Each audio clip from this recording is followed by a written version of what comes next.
So this is third lecture.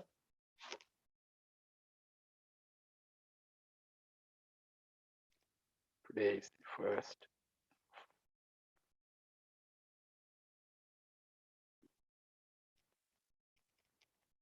Yeah. So where we stopped last time was the statement of this result, which says that if T has distinct, T is a linear transformation, okay, from over something, and if it has distinct eigenvalues in the field itself, then it is diagonalizable. Okay? So let T from V to V be a linear transformation.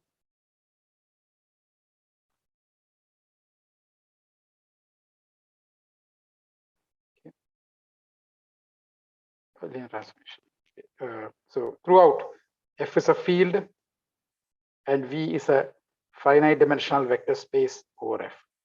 Okay. And this proposition does not assume anything about F. Just we can work with R or C. Okay. If the characteristic polynomial n dimensional, let n be the dimension of V. Okay. If the characteristic polynomial of T has n distinct roots in F. Okay. Then T is diagonalizable.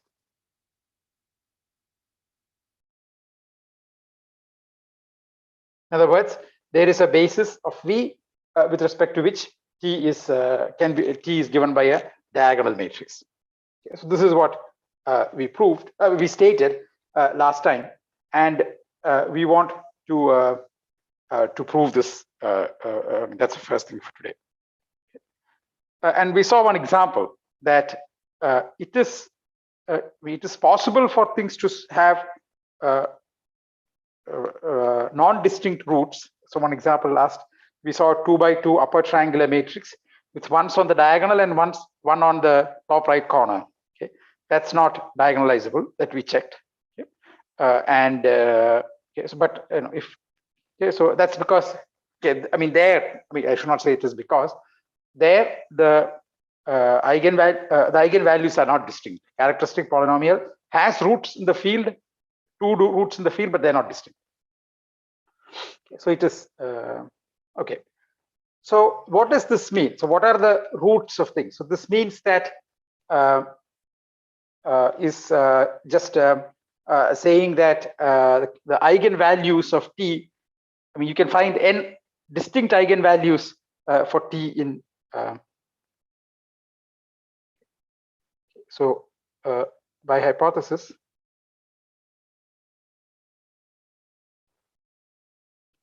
okay, T has n distinct eigenvalues lambda 1 through lambda n inside F. Okay. So if you're considering a real matrix, we don't have to go into C to find those eigenvalues. That is what is being said. Okay. Inside the given field itself, we can find those roots, n distinct ones. Okay. So now so these are eigenvalues, so there must be some eigenvectors for these. So let V1 through Vn be the respective eigenvectors. Okay, so there are n of them, and okay, so what we will prove is that these are linearly independent, and since there are n linearly independent vectors inside an n-dimensional space, they must also span the space, and therefore there must be a basis. So we will show that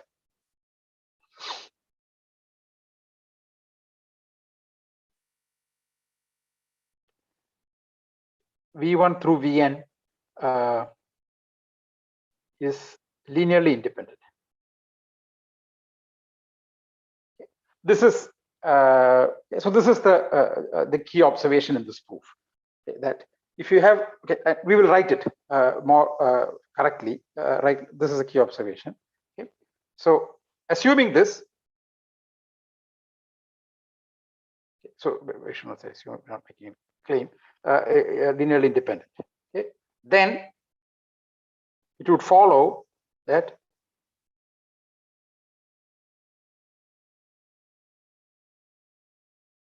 V1 through Vn is a basis of eigenvectors of basis of V, that is a basis of V consisting of eigenvectors of T. And once there is such a thing, then therefore T would be diagonalizable.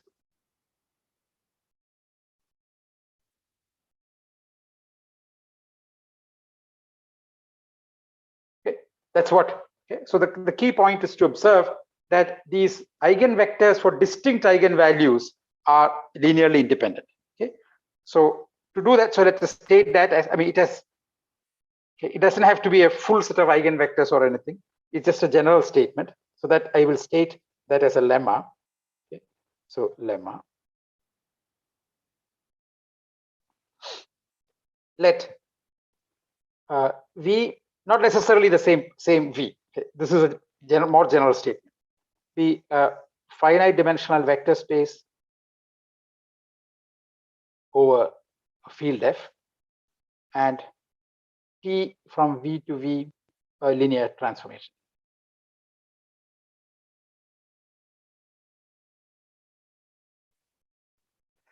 Okay, actually, maybe I should just. So, I mean, I will start calling this a linear map hereafter. Linear transformation is the correct word, but I define linear map to mean a linear transformation. It's just easier to write and also easier to say. I mean, and it's not just my terminology. Everybody, most people use it. Okay, so we'll just call it a linear map, okay, hereafter. Yeah. So okay. So what is the thing? Yeah. So let lambda 1 through lambda r be distinct eigenvalues of T in F. Okay. And V1 through VR be corresponding eigenvectors.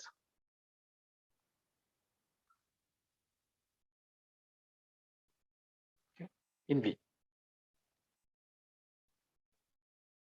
Then V1 through VR is linearly independent.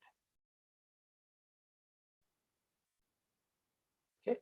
This is, I mean, essentially it is this thing that we need to show, that I'm writing as a lemma.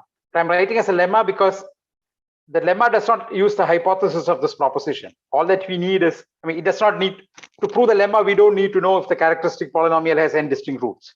All that we care about is, I mean, some eigenvalues are there, corresponding eigenvectors are there, and the eigenvalues are distinct, then the eigenvectors will be linearly independent. So proof of lemma.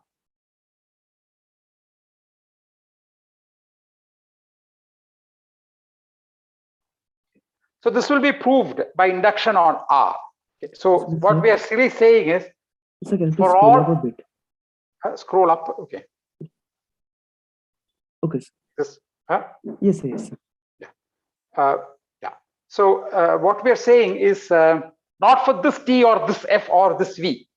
We are making a claim about, well, in this case, positive integers. Okay. I mean, you can't have a, I mean, if you're talking about an eigenvector or an eigenvalue, there has to be at least one. Okay, so it can't be zero. So we are discussing positive integers, and we are making a claim about positive integers. I mean, I will just say it, not write in words. But this goes back to what we mean by proving by induction such statements.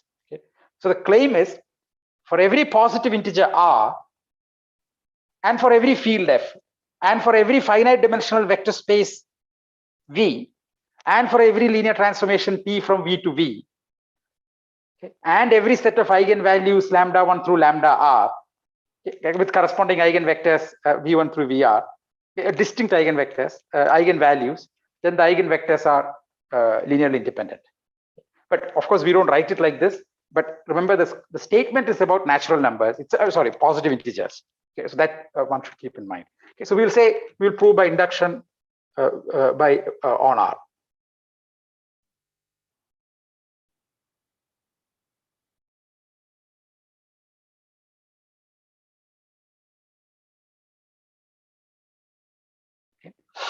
Okay, so if R is 1, that means we're just taking one eigenvalue and the corresponding eigenvector. Okay, so then V1 is not 0, which implies that the set containing V1 is linearly independent. Okay. Linear independence means for every finite subset of that set, if a linear combination is 0, then the coefficients must be 0. In other words, if you use non-zero coefficients, you'll get a non-zero vector, and that is clearly true if you have a singleton non-zero vector. Okay, so it's linearly independent. Okay, so now assume that R is greater than 1.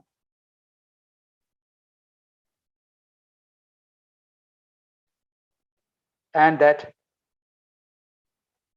the theorem, the lemma holds for all integers I less than or equal to R minus 1. Yeah, here we will only use R minus. Okay, well, we don't. We'll only use R minus 1, maybe. But we can assume that it's already been established for up to R minus 1. Okay? So again, it is the statement holds for all integers I less than R minus 1. Okay, not some specific field, not some specific vector space, etc. The statement is for all integers. Okay, so now by way of contradiction,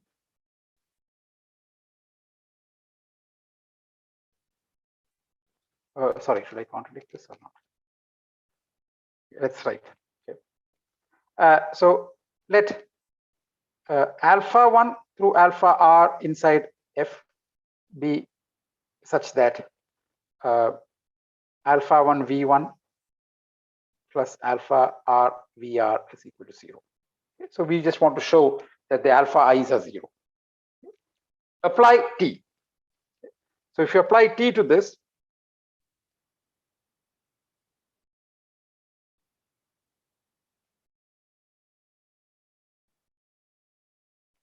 okay, on the one side we will just get 0 because it's just applying t to 0. Okay. On the other side we will get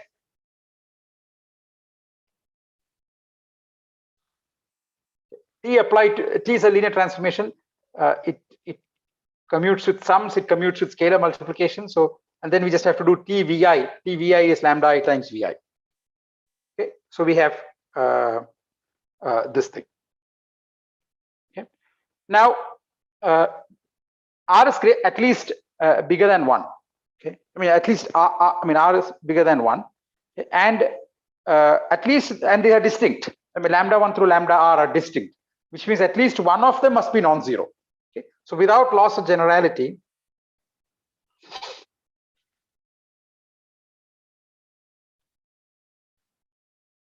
since they are all distinct, since r is greater than 1 and lambda 1, I mean lambda I is r distinct. They can't all be 0. Right? So at least one of them is non-zero. Let's say without loss of generality, lambda 1 is non-zero. Okay, so we have this expression: sum alpha I lambda I vi, alpha I times lambda I times vi is 0, and we can do multiply the first expression by lambda 1. Okay, so we have so let's call this thing 1, this thing 2, and let us take 1 times lambda 1. So we will get lambda 1 a1 v1 plus lambda 1 not a1, I call it alpha, alpha I vi. This is lambda 1, but alpha I vi I goes from 2 to R. Okay. This is just multiplication by lambda, so this is also 0. Okay. So therefore,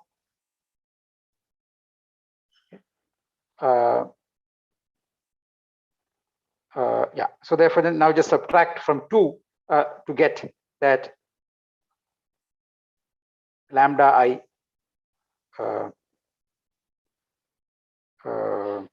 sorry, I think I must have messed it up somewhere. Sorry. No, sorry, I have not. I forget that this is lambda. Yeah. So then when we subtract this, we would get I goes from 2 to R, lambda I minus lambda 1. This is non-zero times alpha I times Vi is 0. Sorry, yeah, it is lambda 1 minus lambda or lambda I. Okay. So note that the point is that this is not 0. Okay. By induction,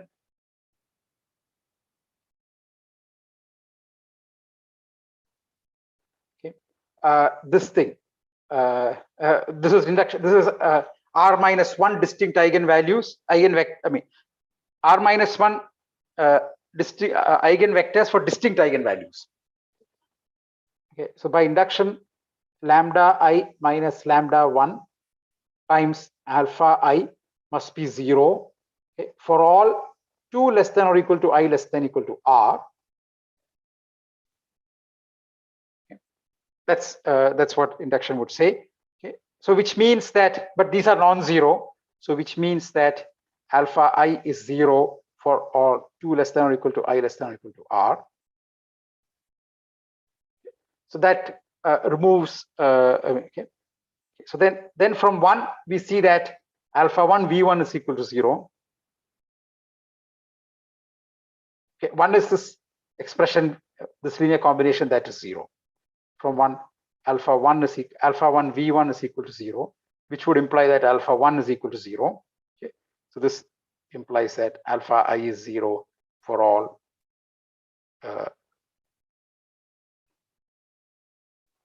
which is what we needed to prove.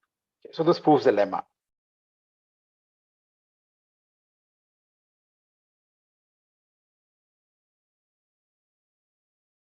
Okay. So let us just go back. Okay. Yeah. So we should come back and finish the proof of the proposition, because what we have written is we will show this. Okay. So now we can just write one line to conclude the proof of the proposition, to say proof of. I mean, this is continuation of the proof. Okay. By lemma, we see that V1 through Vn. Now we are in the context of the proof of the proposition is linearly independent. Okay. And this finishes the proof of the proposition.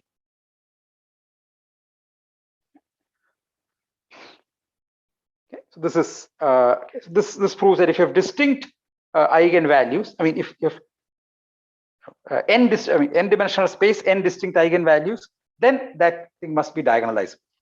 So this is so again, it is a sufficient condition. We know, for example, identity matrix has repeating eigenvalues, but it is still diagonalizable, right? Or any diagonal matrix, whatever, irrespective of what you put on the diagonal, is diagonalizable, right? And but it can have repeated roots. Characteristic polynomial can have repeated roots. Okay, so this is not a necessary condition. It is just sufficient, but it is some. But on the other hand, this is a situation that most matrices will be. Well, when we appropriately quantify what most means. But that, I think, it's a little difficult to explain at this point. But if you were to generate a random matrix using a computer and check what its eigenvalues are, let's say we are generating it over integers or rational numbers or something, but we think of the eigenvalues in C.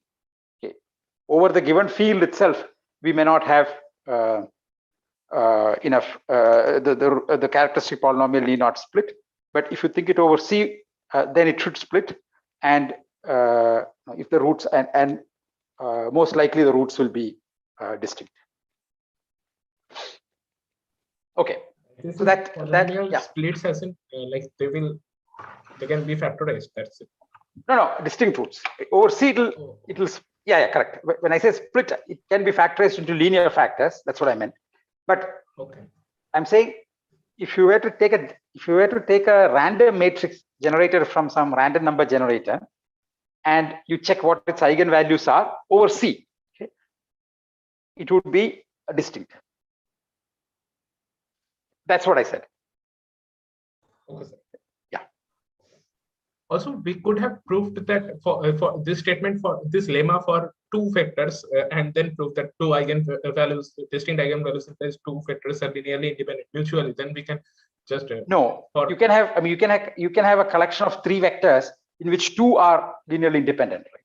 No, every pair. Every two are linearly independent. Yeah, still I mean, the set is linearly dependent. Yeah. I mean, take inside R2. Take let's say unit vector along x-axis, unit vector along y-axis, and unit vector along pi divided by 4. Oh, you take any two of them, they're linearly independent, but three of them are not, right? Okay. Yeah, you cannot. I mean, you cannot prove this for two. You have to prove it for n itself. Yes. Yeah. Okay. So this is this is about yeah. So I'm going to go to the next section now. But towards the end of the section, yeah. So this proposition we proved is not a necessary and sufficient condition. No, it is just sufficient. Yeah, as I said, look at the identity matrix, right? It has repeated eigenvalues, but it is still diagonalizable, right? Yeah, it is not necessary, it is sufficient. Okay. Yeah, so yeah. I mean, at least let us after we do Jordan form, we can actually write down a necessary and a sufficient condition. But at least we will prove it only for complex numbers. So at least for most applications, I think you will have a convincing answer. I mean, we are not going to prove this for other fields, etc. Mostly because to prove it for other fields, one has to develop enough algebra along the way, and you would be able to do it after algebra 3. Okay, the general version. I mean, the full version of but that requires some ring theory itself, etc., to be developed. Okay, so but we are just going to see it for complex numbers. But at least over that, and that is a crucial thing anyway. I mean, it's an important special case anyway. So at least over that, we will be able to get a sufficient and necessary condition for diagonalizability. But it is easier to. I mean, it's better to do Jordan decomposition first and then worry about that proposition. I mean, that property. Okay. Yeah. So just a statement. So I have not uploaded the big. I mean, I have not. I mean, I will upload multiple versions of it, but so towards the end of the section 4.6, there is this idea of evaluating a polynomial at a matrix. So I mean, you write a polynomial in one variable, and now instead of the variable, put in the matrix there, and take a square, etc., etc. Okay, so that will be useful. So you should just read along. Okay, I am not going to. I mean, I will just put them as an exercise. In the next set. But we will need to use it eventually. This idea that given a polynomial, we can just substitute the matrix for that polynomial or a linear transformation for that polynomial, and then sort of evaluate the polynomial at that matrix, and then say some things. Okay, so just read it along. That's all. Okay. That's the end of this section 4.6, which I will not do explicitly. Okay. So now we want to proceed to do Jordan decomposition, and the key sort of point is in that thing is this notion of generalized eigen vectors.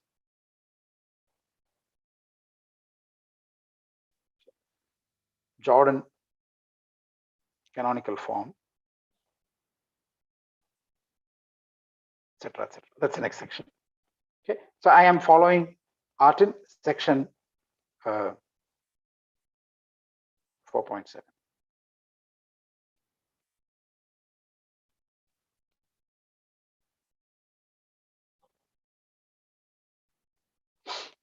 Okay.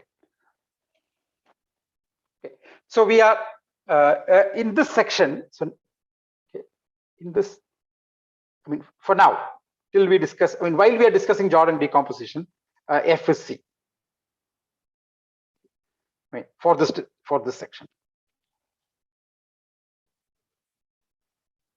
Okay. I mean, some of these theorems will hold in more generality, but proving them requires other things. So we will not worry about it.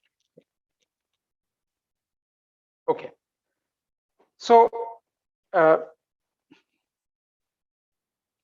definition.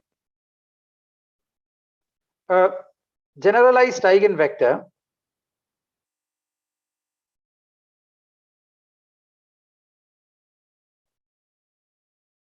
I mean, again, through notation is V is a finite dimensional vector space over C, and T is a linear transformation from V to V. That is the standard notation. Vector, I mean, not standard meaning for us in that. Generalized eigenvector of T, okay, with eigenvalue lambda.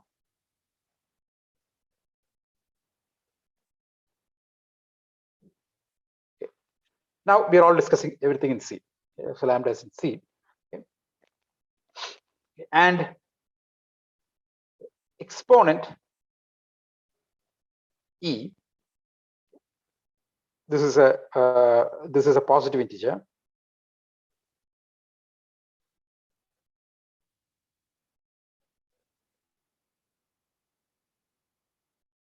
Okay. Exponent E. Maybe I should not just give a minute. Okay, let us just I'll define exponent in a minute. Let me just a generalized eigenvector of T with eigenvalue lambda is a non-zero vector V such that there exists some E greater than or equal to 0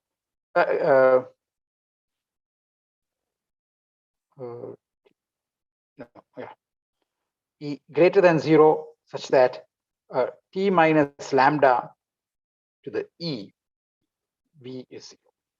Okay. So what does this mean? Okay. So T minus lambda I. Nilpotent. No, we're not saying nilpotent. We're just saying V is killed by this power. Okay. So what does this mean? So T minus lambda I is a linear transformation from V to V. Okay. In which what are we doing is the linear map. Okay. A vector V goes to T V minus lambda times V. Lambda is a scalar. Okay. So TV, we are just usually applying the linear transformation T, and from that we are just taking lambda times V, and this is a linear map. So, and it corresponds to, so if T corresponds to matrix A in some basis B, then T minus lambda I corresponds to A minus lambda I in the same basis. Okay. So these are things that you can verify. So this is a linear map. Okay. So now, what does this exponent mean? So given a linear map T from V to V,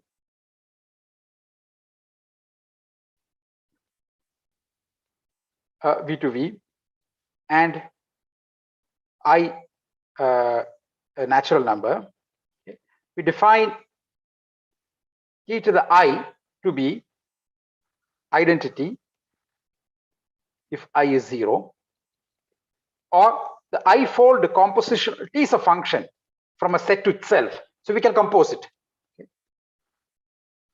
This is I times if I is greater than 0. Okay, so this is, I mean, typically, I mean, you would have seen this notation earlier, and it is sort of natural thing to discuss, but I just want to make sure that we are okay. I mean, we are on the same page as far as notation is concerned. Okay, so t to the, this is a common notation. If you have a function from a set to itself, we usually write f to the I to mean the f applied to itself. I times. Okay? And 0th time typically means just identity map. So now I hope the notation is clear. So we are given a t, from that we subtract lambda times I. That's what this means. And that new linear transformation, we raise it to the eth power, means we just apply that iteratively e times onto v.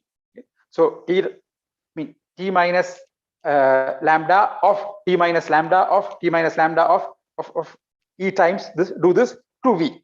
Okay? So this is what we mean by a generalized eigenvector. So let's look at an example. Yeah, sorry, I should not. Maybe I should. Okay, sorry, I'll make another definition.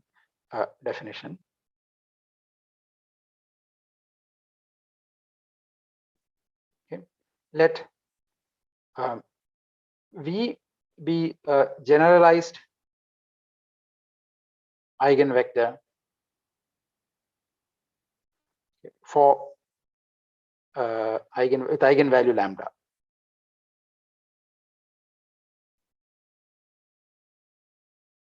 Okay. Then this integer min e such that t minus lambda I to the e v is equal to 0. Generalized eigenvector is a non-zero vector v. So we are starting with a non-zero vector, then we are just repeatedly applying this, and the first time it becomes 0 is called the exponent of v.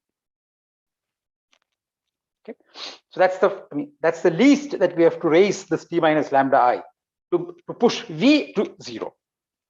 So let us look at an example. Okay, and this idea of Jordan decomposition comes, I mean, sort of is built from this this thing. I mean, this idea of generalized eigenvectors. Okay, so we will need a few basic observations about generalized eigenvectors before we state the Jordan decomposition theorem. We will, I mean, the proof will take one lecture. I will probably, I probably will do some basic things today. I mean, I might start the proof today, but I will be able to finish it only in the next lecture. Sir, every vector has some finite exponent, always. Good question. So, I mean, that is what by definition, right? A generalized eigenvector. Yeah, can there be any vector which we can like this matrix will never kill that? This t minus no, but how? I mean, so we are applying some function t minus lambda I to v and checking whether if you repeatedly apply whether we will get 0. I mean, either we will get 0 in finitely many steps, or you won't get 0, right? I mean, yes. So will we get 0 in finitely many step for any vector in the finite no. vector space? No. We say if such a vector, if this is a definition of a generalized eigenvector. Okay. A non-zero vector is called a generalized eigenvector for lambda.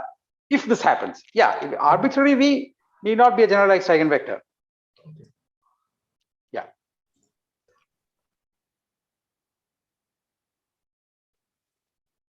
Yeah. So okay.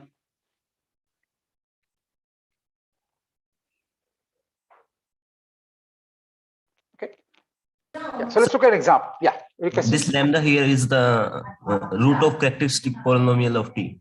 No, I haven't said that yet. That's not clear. This is the definition. This lambda is, well, it is, but that one has to observe. I mean, yes, this lambda will be a root of the characteristic polynomial, but that is something that has to be proved. I mean, it is not very difficult, but it is something that has to be proved. Maybe, okay, let's prove that now. Okay. Yeah, so going back to the earlier question, see, when we say a generalized eigenvector, it automatically comes with its eigenvalue and its own exponent, which is a finite number. I mean, the exponent has to be, it cannot be infinity. Okay? So it has to be, okay, let's make that observation.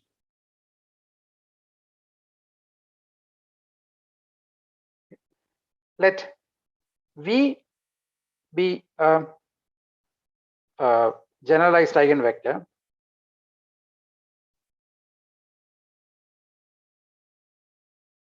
of T with eigenvalue lambda.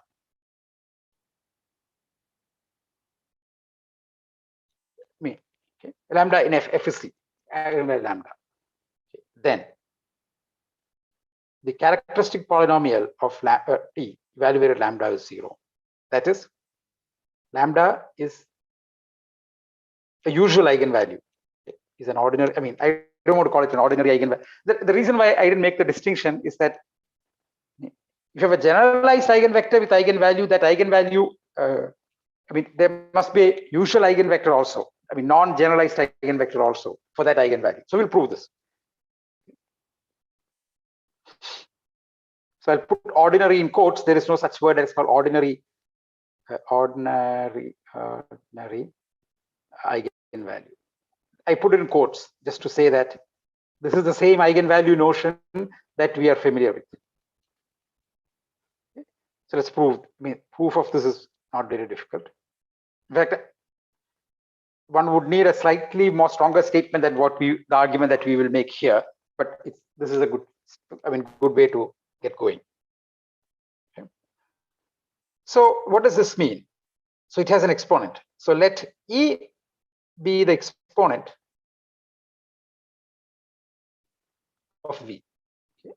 So this means that T minus lambda I, the E applied to V is 0. And if you apply it fewer times, it is not 0. Okay. E is the least number where this is. Okay. So now let's call this vector W.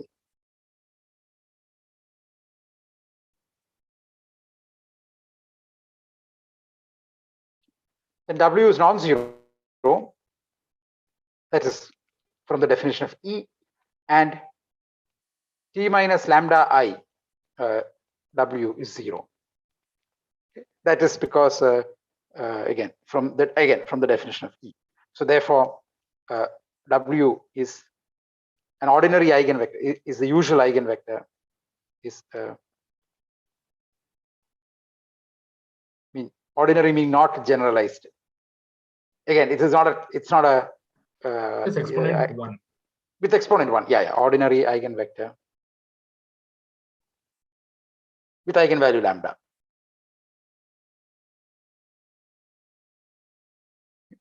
Therefore, P of lambda is 0. Okay, so this is the observation of, okay. Yeah, so generalized eigenvector, I mean, we don't pick up new eigenvalues by this definition. You only pick up more eigenvectors, which are not the usual eigenvectors. Okay, there's, okay. So this is, yeah, I mean, it's a good thing to think about it. I mean, we need a slightly stronger statement than this, than the idea that we used here. But let us, we'll come to that in a minute. Let's look at an example.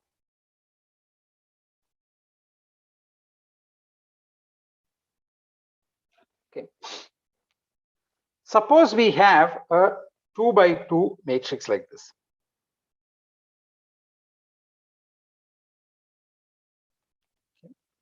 Okay, I'll start by 2 by 2. I will probably go up to 3 by 3, and then we'll conclude that this will work throughout.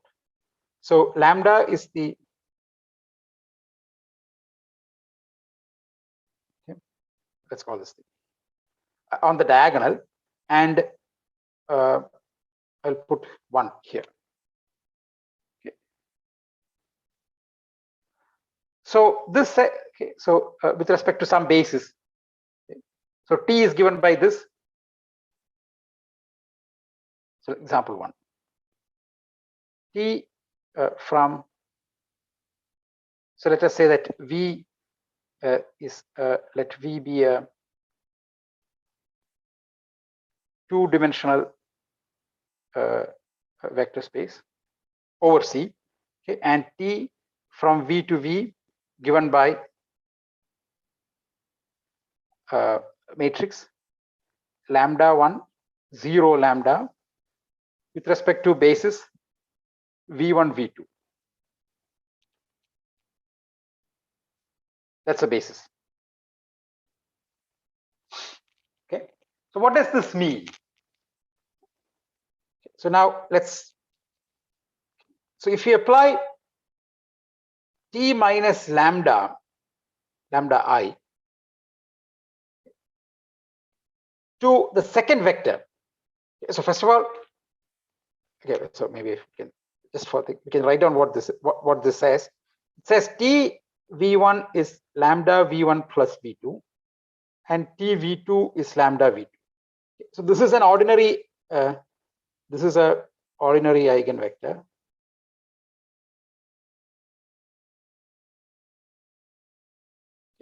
And these are v1 is, so we will see that v1 is, so what is t minus lambda 1 lambda identity times v1? This is v2. Okay, and then t minus lambda identity squared, I mean apply lambda v1, this is 0. And this, okay, this anyway means that t minus lambda I v2 is 0. So both v1 and v2 are generalized eigenvectors.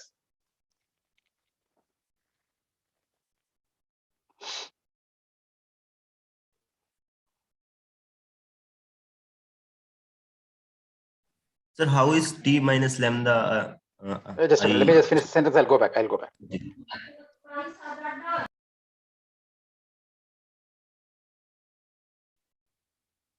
Yeah, what is the question?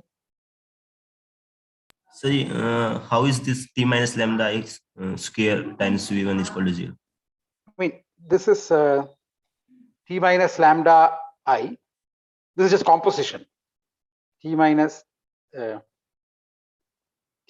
lambda I applied to v1, but t minus lambda I applied to v1 is v2.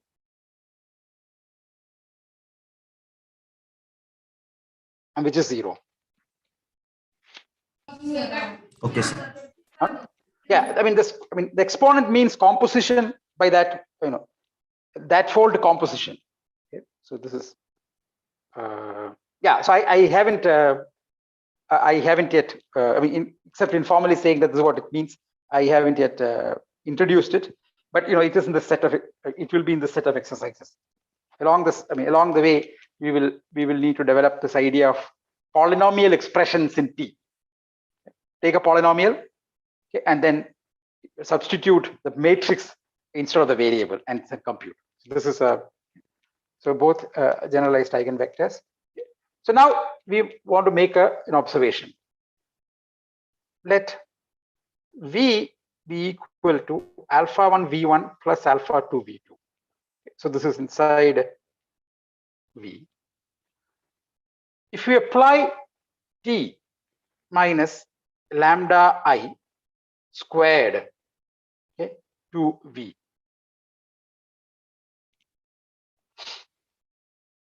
Okay.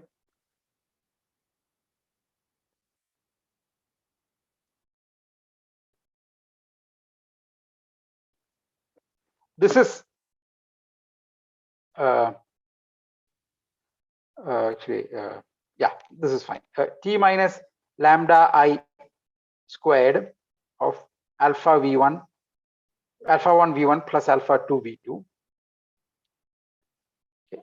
But so yeah, one thing you will do in the exercises is to argue that if you have a linear transformation, the composite of it with itself is also a linear transformation, and so on.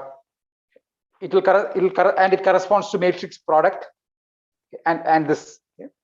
So this is, I mean, these are spelled out in the exercise. Okay.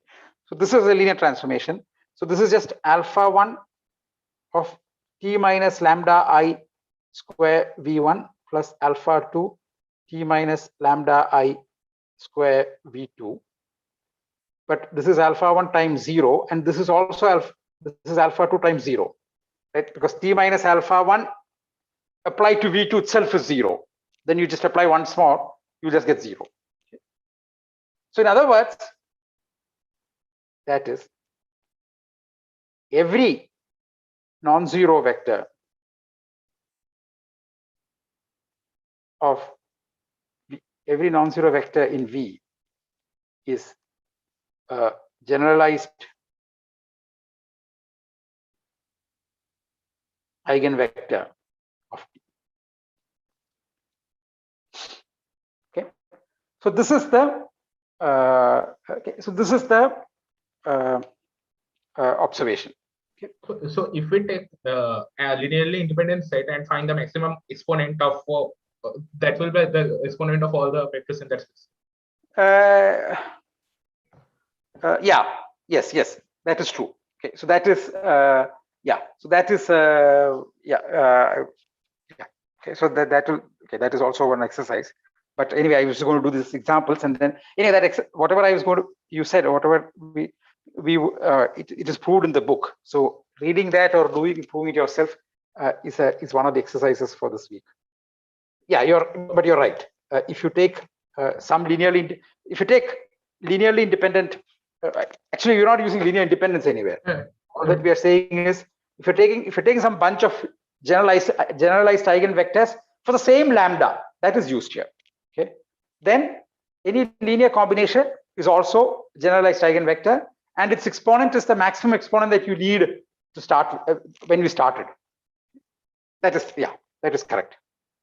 Okay. Let us do another example. Now a 3x3 example.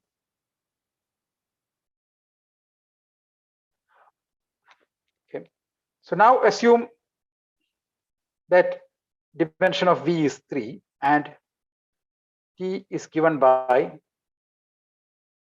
the matrix lambda 1 1 lambda 1 0 0 lambda 1 0 0 lambda with respect to a basis v1 v2 v3. So this is a basis.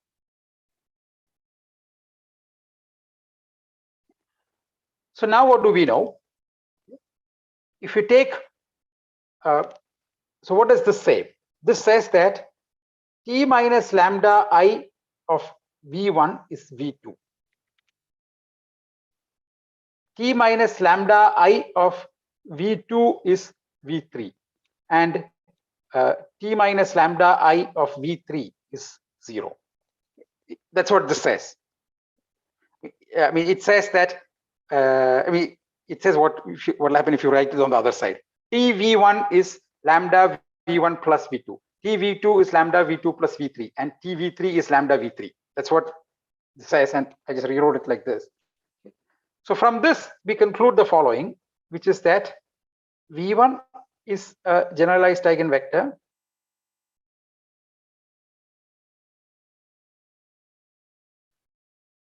for lambda with exponent 3. Okay. That is because right, if you apply t minus lambda I cube to v1, we would get t minus lambda I square of v2, which is t minus lambda I of v3, which is 0. v2 is a generalized exponent, it's 2, and v1 is a generalized exponent with 1, or another V3 is 1, or in other words, an ordinary eigenvector. Okay. And again, one can check that T minus lambda I cube of V1, some alpha 1 V1 plus alpha 2 V2 plus alpha 3 V3 is 0. Therefore, every non-zero vector in V is a generalized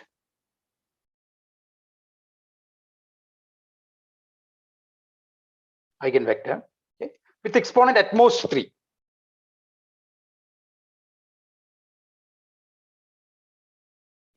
And we can also, the same calculation which will tell you that the exponent at most 3 will also tell you that exponent is strictly less, exponent is equal to 3 if and only if alpha 1 is non-zero. And so on. Exponent is, okay, so if alpha 1 is 0, then its exponent is at most 2. And in that case, exponent will be 2 if and only if alpha 2 additionally is 0, is non-zero, and so on. You can probably figure out the pattern. Okay, so this is the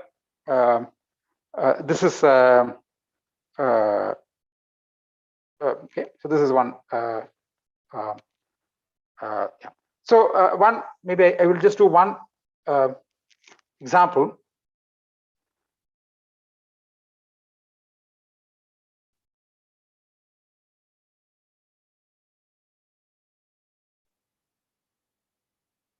Okay. So T is given by this. Okay. So then V1 is a generalized eigenvector. And let us assume that lambda 1 is not equal to lambda. Okay, let us not assume that now. Okay, let us assume. Yeah. Anyway, I don't want to belabor this point too much, but I think you can figure out the various possibilities once you understand what calculation has to be done. Okay, generalized eigenvector for lambda 1 with exponent 2. Okay, V2 is with exponent 1, and V3 is a generalized eigenvector for lambda 2 with exponent 1. And a general vector in this thing, if you take some alpha 1 V1 plus alpha 2 V2 and alpha 3 V3, for some general values of alpha 1, alpha 2, alpha 3, it will not be a generalized eigenvector. There are vectors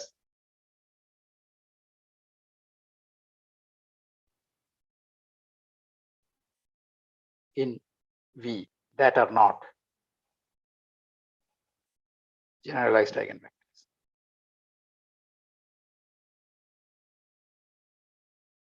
of T.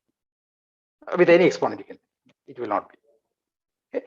So this is how this is sort of what okay, some small blocks of matrices in which one eigenvalue and all vectors are generalized eigenvector sort of situation. Some examples. So now we will come to another important statement, which is how to find. Okay, so this goes into building this Jordan decomposition. Maybe I should define Jordan block and then come to this. Maybe not. Let me do the proposition.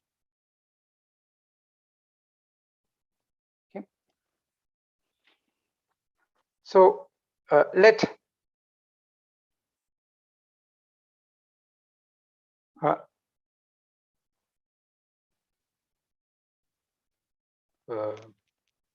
sorry, this order has to be correct. Okay, I should have thought about the ordering. Let V inside V be a generalized eigenvector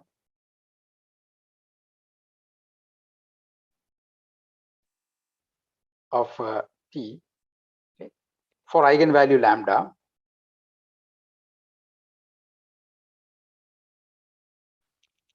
with exponent e. Okay. So now from this V, we would like to construct a basis. Okay. We would like to construct a set of linearly independent vectors. Okay. So that is what we would like to do. Okay. The same sort of the same way that we constructed. With the sort of same relation as this one. Okay. T times V, T applied to V1 is lambda V1 plus V2. Okay. And so we want to construct this V1, V2, V3 in this fashion. Okay. So this is what we want.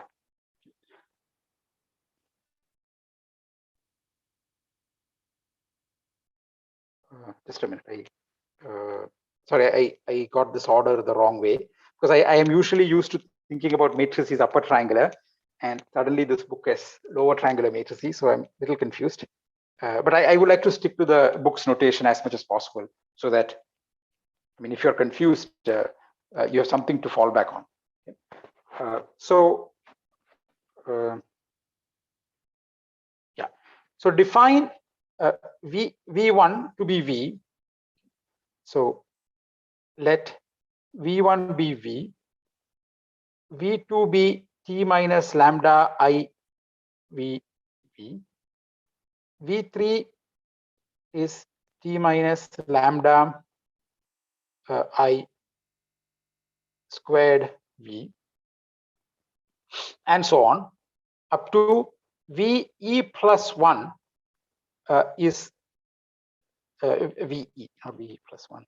VE is T minus lambda I to the E minus 1 V.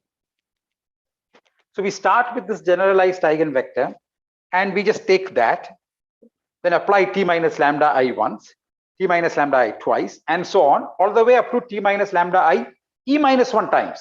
Because if you apply once more, you will get 0. So just take, in this sequence, take the non-zero vectors. Okay. So this is okay. So this is exactly the sort of things that like this. T minus, V is this V1, then T minus lambda I V is V2, T minus lambda I square V is V3, and then it's anyway 0. So go up to E minus 1. So there are E such vectors now. Okay. So then let W be the span of V1 through VE. So we're just taking some, we're taking some vectors, not, okay. W could be a subspace. So this is, it need not be equal to V. So this is then. Okay. We want to make, and then we want to make two observations. One,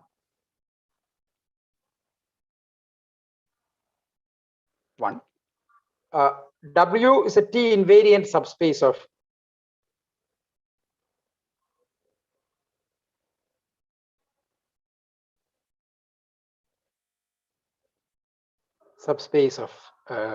V.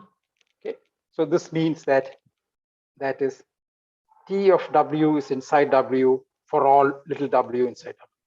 Okay, remember this is like an eigenspace. It is, it is not an eigenspace. It is like an eigenspace. Okay, because there we would just say one single thing. It's so we'll get, so it is, but the sort of behavior, abstractly the behavior is the same. And two, this thing V1 through V is a basis of W.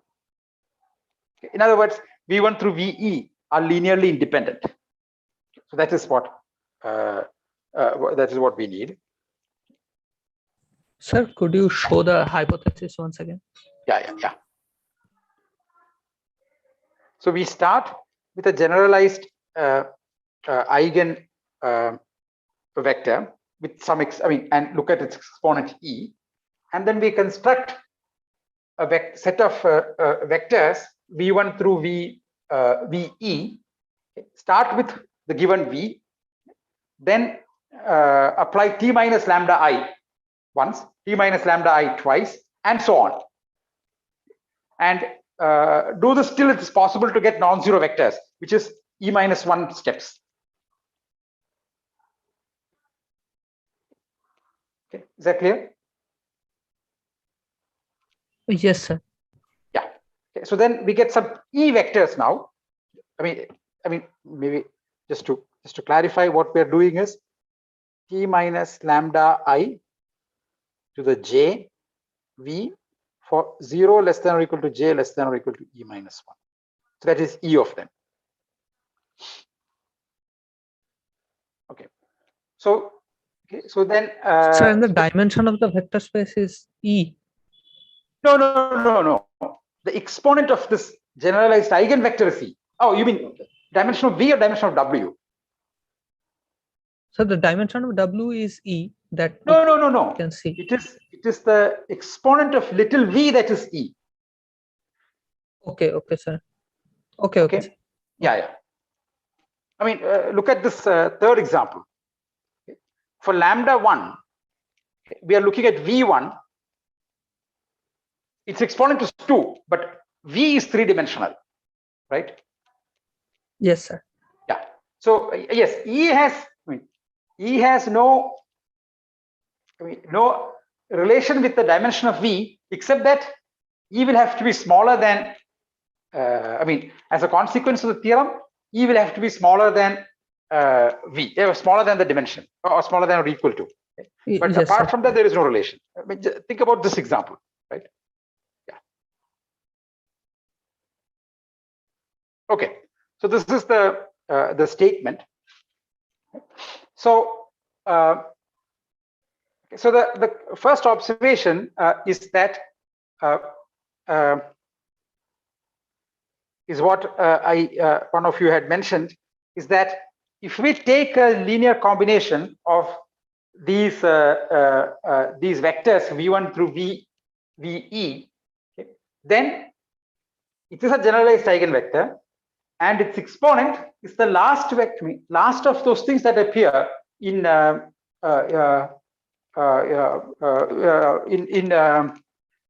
this thing. Okay, so sorry, let me clarify. Okay, so the key observation. So the details you should work out. It is anyway worked out in the book, but you should fill in the details of this key observation. Okay. If you take some linear combination, and so if alpha 1 v1 plus some alpha, maybe I should not write alpha 1. Okay. If alpha j vj plus alpha e minus 1, not e minus 1, alpha e ve. Okay.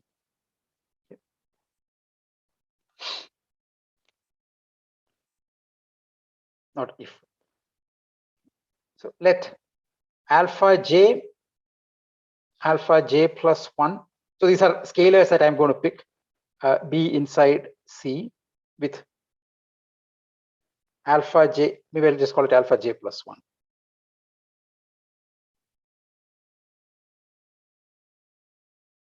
Sorry, alpha j plus 1 not 0. Okay. Then okay, if you apply then alpha j plus 1 vj plus 1 plus alpha e ve is non-zero and is a generalized eigenvector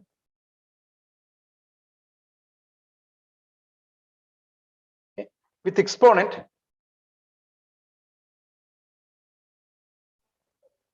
E minus J.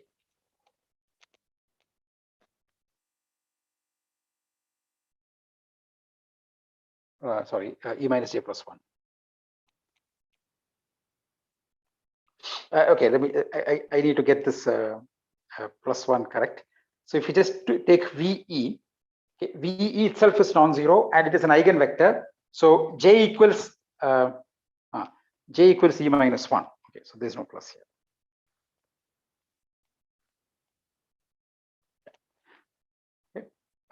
Yeah, so if you start from Vj plus 1 through Ve and we take a linear combination of it and make sure that Vj plus 1 appears with a non-zero coefficient, then that is a generalized eigenvector, meaning it is non-zero also, and its exponent is E minus J. Generalized eigenvector for lambda with exponent E minus J. So remember, so J is at most E minus 1 here. So this for therefore, okay, so your uses. So proof I will leave as an exercise. It is anyway worked out in the book. It's 2 lines, but so you should read the book. Proof exercise. Okay, and this is 4.7.2 in the book. It is just. You should do it yourself before looking at the book. Okay. It is not very difficult at all. And yeah, so this is a generalized eigenvector, and so this is okay. So therefore, okay, so this proves that this thing is a basis, because if you do from V1 through VE, that is going to be a non-zero vector. You take any linear combination of from V1 through VE, it is it will be a non-zero. Any non-zero linear combination will be a non-zero vector, and hence it is linearly independent. Okay, so therefore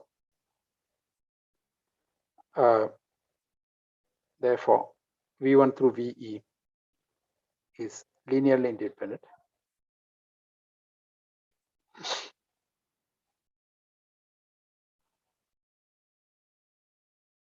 Okay, this proves 2.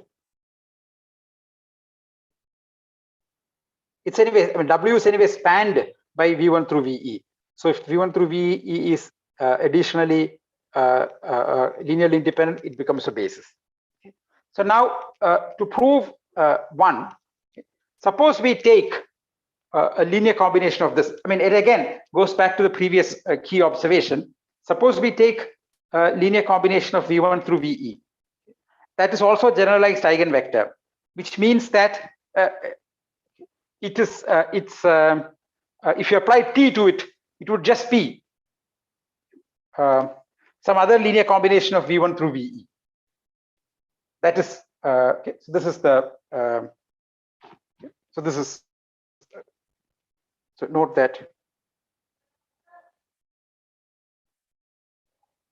T minus lambda I of Vj is just Vj plus 1. That's how it is defined. So if you go back, it is exactly how this matrix is. It is exactly this behavior that is we are trying to replicate. We are saying that if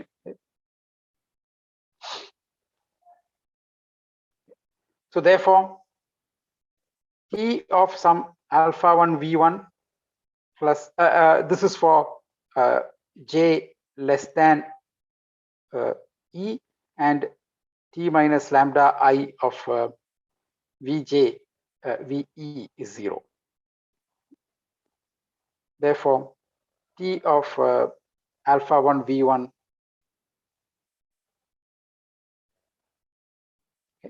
if you apply, yeah, so this is, so T of alpha 1 V1 would be some lambda alpha 1 V1 plus alpha 1 V2 plus, okay, now alpha 2 V2 will give alpha, not lambda 1, just lambda. Okay, alpha 2 lambda V2 plus alpha 2 V3 and so on. And this is inside W. Okay, this proves 1.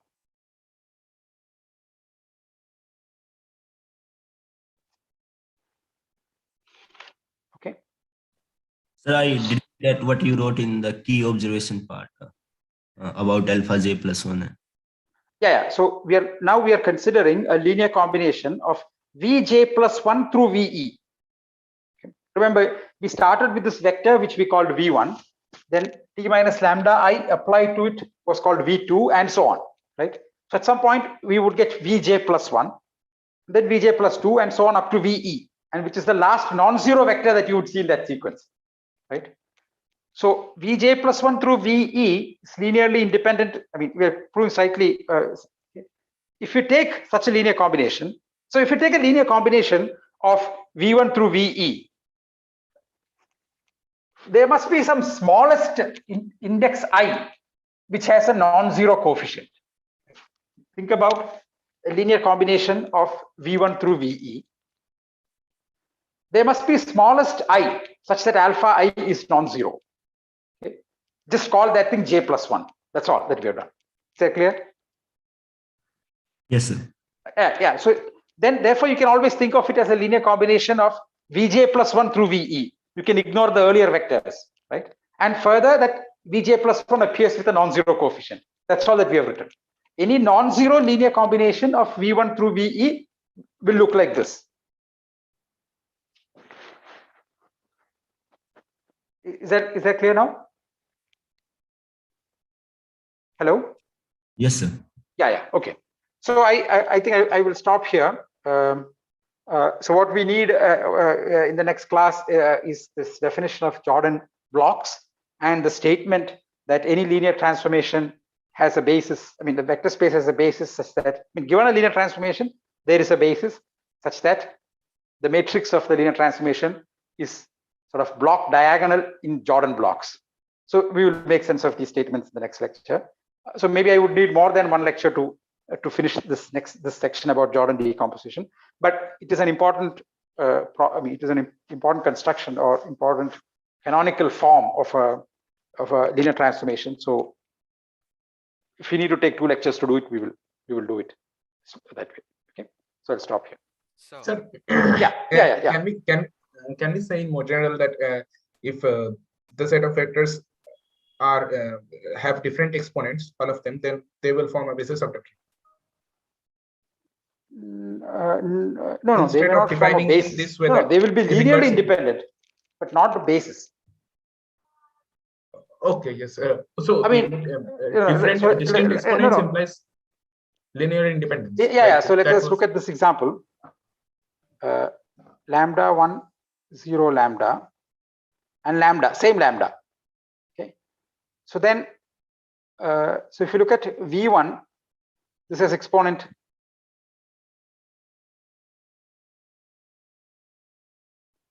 2. V3 has exponent 1. V1, V3 are linearly independent, but they're not. They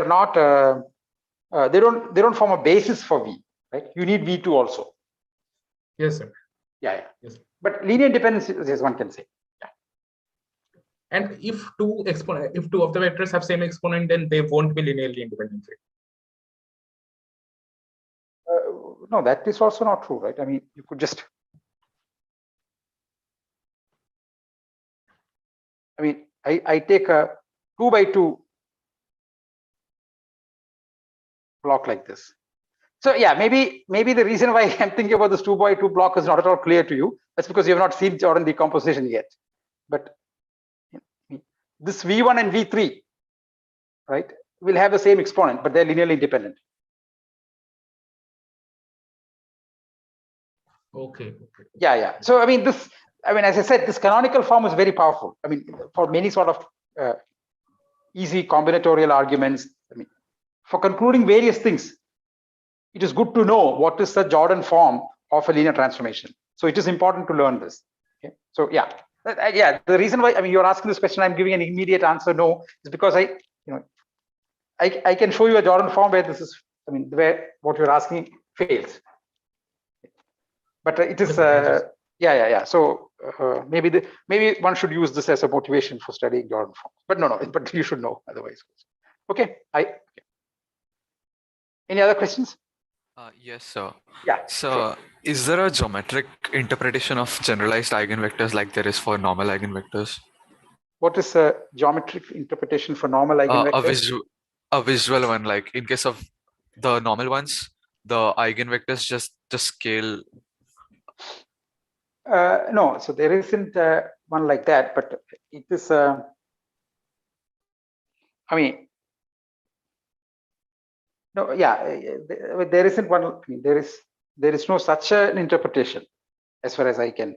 I mean, whatever the shape looks is what it says.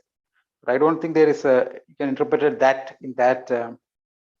I mean, in such a straightforward manner. I mean, Okay, sir. yeah. So, I mean, there. I don't know if this is correct, but A and I commute. So A minus lambda I power n, the binomial expansion will look like the real case.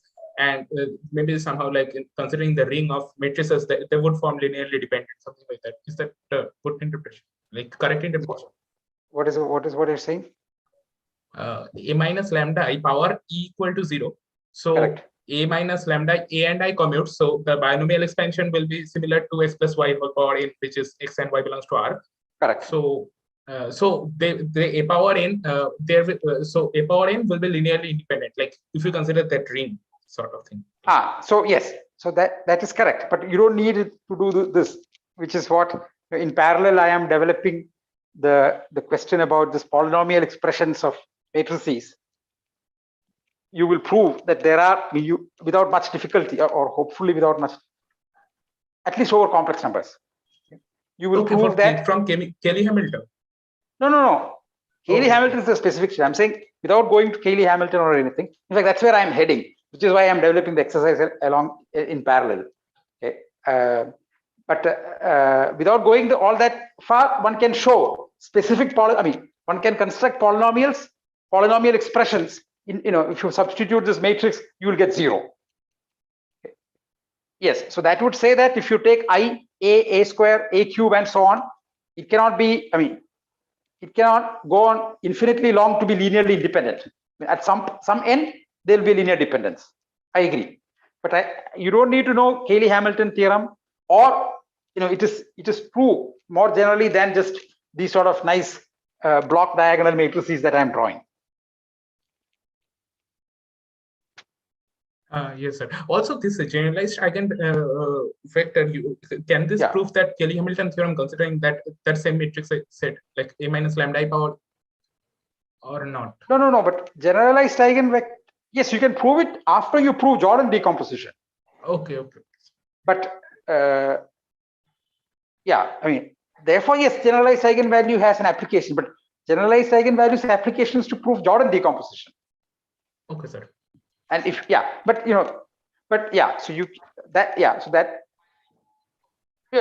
there are applications of trying to decompose a vector space into generalized eigenvalues, which is what Jordan decomposition does. And once that is known, yes, many other things can be easily seen or visualized or computed.